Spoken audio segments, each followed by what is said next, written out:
অভিমান কৰা নাই। অভিমান কৰাৰ মোৰ অধিকাৰ নাই। মাথো হৃদয়খনক বুজাইছো, তুমি যে এতিয়া আনৰ। হেঁপাহবোৰ গাঁঠি নিঃশব্দে হেৰাই যায়, সপোনৰ অপমৃত্যু ঘটাই পলায়। সপোনবোৰে মৰীচিকা হৈ হেঁচি ধৰিছে। জীৱনত ভাগৰি পৰিছো, এতিয়া আৰু শুবলৈ যাওঁ।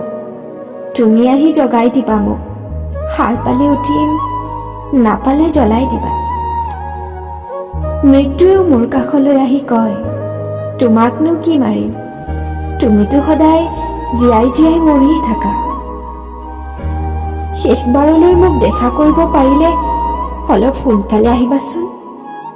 মই যেনেকৈ তোমাক অপেক্ষা কৰিছো। চিতাত তুলি দিয়াবোৰে অপেক্ষা নকৰিব। সময়ে শিকায়, সময়ে দেখায়, সময়ে বুজায়। শব্দহীনভাৱে সময়ে বহু কথা কৈ যায়। সময়ৰ সোঁতত উঠি ভাহি আকৌ লগ পাম কোনোবা দিনা, এটি অচিনাকি পক্ষী হৈ।